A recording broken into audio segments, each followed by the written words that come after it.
In this episode, I'm going to share with you how to leverage the power of mindset by training your brain for success. If you think you can or you can't, you are right, said Thomas Edison. Now, my friend, I know you can do a lot, but the key to becoming a successful entrepreneur who is providing a service or an expert service to somebody needs to have a good mindset about having successful days than just working behind their laptops, working behind the desk, or working really hard and complicating this journey. The thing is, if you've been on this journey for a while, you've been practicing your craft, you know what you have to give to the people, why not just give it to them? Why make it so hard? And why do you have to work so hard? You know why? Because you think that it has to be this hard, because you think that you have to work really hard for being worthy of getting someone to pay you to give you money for your service, right? So I want to shift that for you by helping you get out of the mindset of slavery to get into the mindset of success. And the way we do that is through learning what's actually causing us to stay here first, right? So something that you might have seen yourself do is that you are a really hard worker, but then you are always feeling overworked, time is passing by, and you're never really hitting your goals. And when you hit your goals, it's a big surprise. It's not a consistent event. And there are many inefficiencies in your business because you're not showing up as a person that thinks it's easy. So the biggest mistake we are making here is thinking that it has to be hard. And I don't blame you. I don't blame you if you think this way, because we have been trained to think this way from a very long time. Thinking about our ancestors, if you're a woman and you have ancestors in a culture which has been in slavery or has been in the trades, right? And think about all the impressions that your ancestors have passed down. Your thinking is slowing you down to thinking how to be successful in this era. I know that went a bit deep very quickly, but this is a discovery myself, my mentors, and many others have made on this journey of entrepreneurship, especially being a female expert service provider entrepreneur.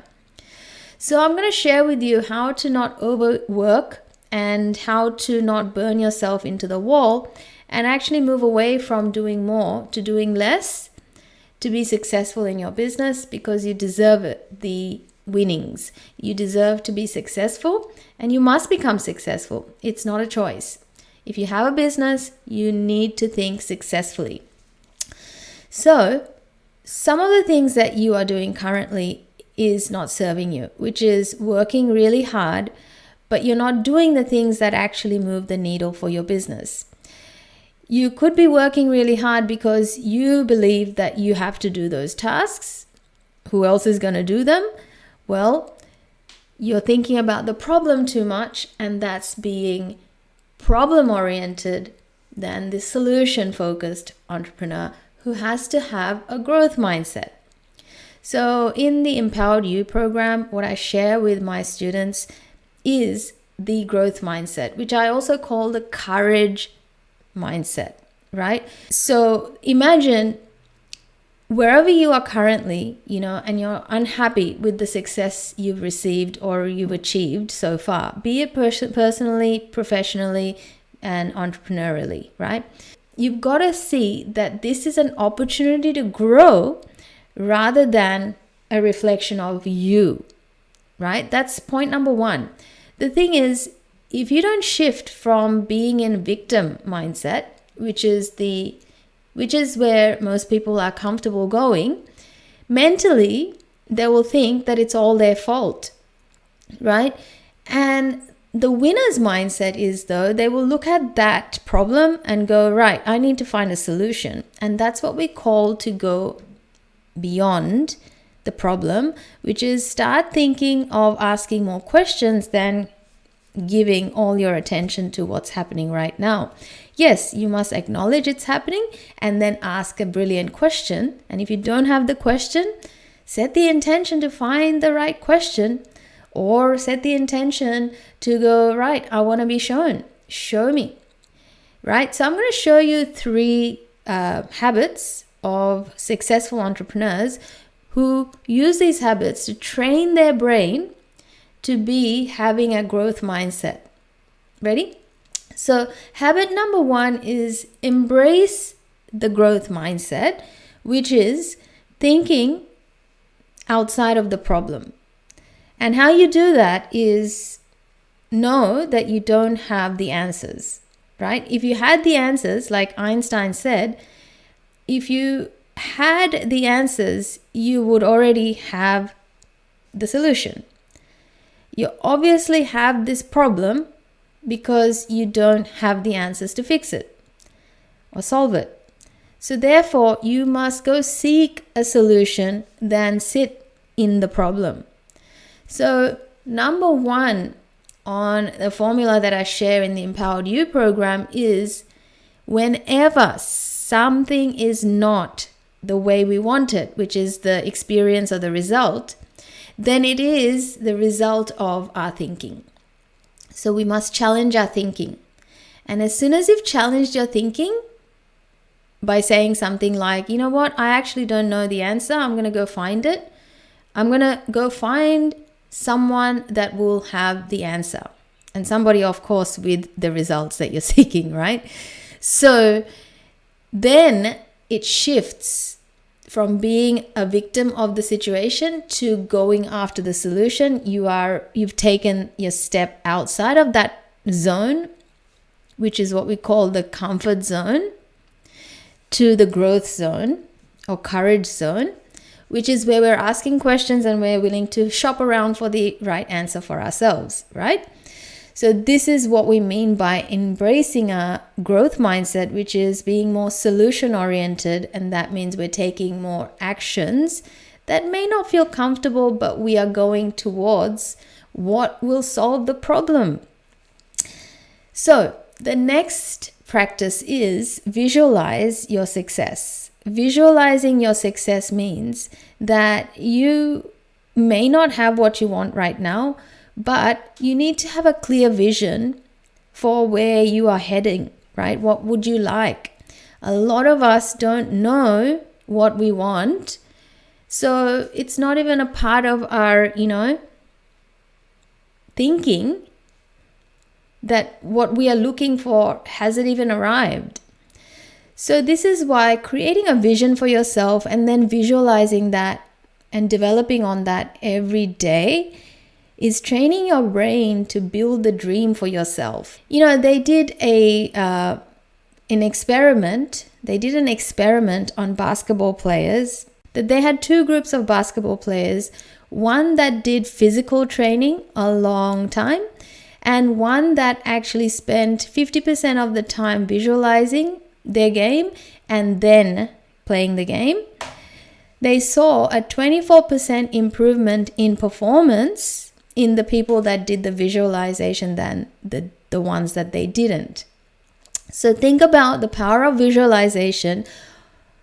First, it starts with the knowing the outcome that you want, and also then visualizing yourself having the outcome, right? And then you'll see that suddenly you've shifted into the reality of doing and behaving the way you would do if you had that. So allow yourself to practice visualization. Now, if you don't have a practice of visualization, like me, I used to suck at visualizing. And then I got really good at it. And then I had a really stressful period of time in my life, and I lost the ability to visualize. And so then I started with little practices again to come back to it. Okay, so it can happen. You can have it, lose it, and then get it back. So if you don't have a practice of visualizing, then start with the basics, but also start by writing out what it is that you are trying to create. And think long term. Think long term, visualize the perfect life for yourself, and then imagine yourself living it, who you are, what you're doing, who are you with, where are you, right? Build that story for yourself and visualize it. Obviously, if you are in entrepreneurship, you are wanting success from your business because you are wanting success for your customers.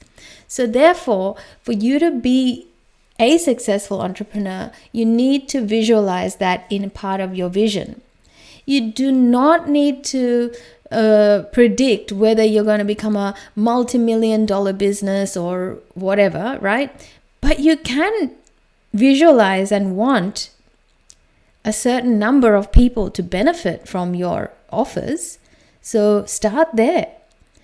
Many people overcomplicate this, and what I would suggest is what really worked for me and my clients is just think of yourself creating a new story for yourself and write that out. That story, let that develop in your mind as you start practicing and getting better at visualizing. So let's move on to the next one. Next one is practicing mindfulness. Mindfulness is the fundamental skill to keep your mind on your team. Now, as you know, I'm an expert in yoga, Ayurveda, as well as small businesses. But my purpose here today is to show you that mindfulness is as easy as doing things with care. That will kickstart your journey. I only had this one woman join our Ayurveda group last week, where we were talking about living the Ayurvedic life and how Ayurveda prescribes meditation. And she had never tried meditation, and her idea of meditation is to sit for long periods of time with eyes closed and be still. Now, for many expert service providing entrepreneurs, this is going to be very difficult. But you need to move toward that practice where you are able to create the time to sit quietly to meditate. And meditation simply means to be present.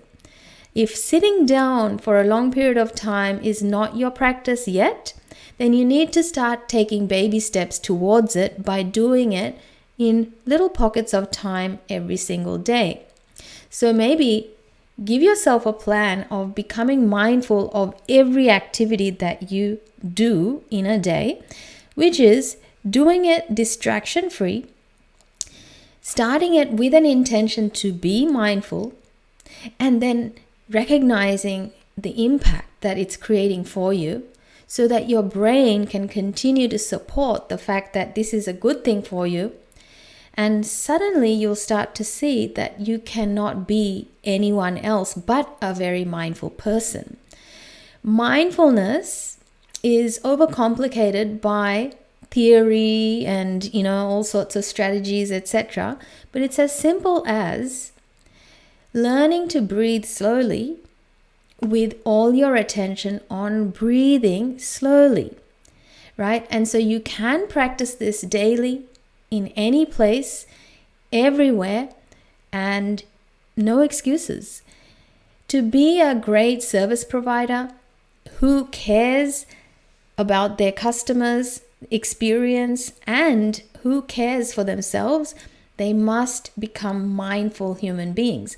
That the mind actually behaves differently when you become mindful, because mind is a collection of so many things like impressions, memories, right? Patterns, language, right? And you're needing to train it through conscious actions that you're going to perform so that you're training the muscle of the mind to be with you every step of the way. The pros are many. The cons are also many for not training your mind. So mindfulness is a very crucial, essential part of this mindset journey, where when you are mindful, you're able to create deliberate results in your life and business, in any area of your life, by simply training your brain to be on your team. And let's just wrap that up by saying that mindful people will always have more patience, more to give, and they'll also have really good sense of boundaries, so that they will offer more space to others as well as themselves, which is a really healthy practice on this empowered entrepreneur's journey. So my friend, this is what I had to share with you today about training your brain for success, and how to leverage the power of mindset to be a successful expert entrepreneur. Now, if you'd like to learn more, please don't hesitate to contact me via an email or visit the website www.supriya.com. So I hope you got a ton of value out of this one, and you will practice these practices to improve your mindset and train your brain for success, because you deserve success. If you'd like to learn more from me, you can join our Facebook group, which is where I run free trainings. So come along and join us there. Until then, see you at the next episode.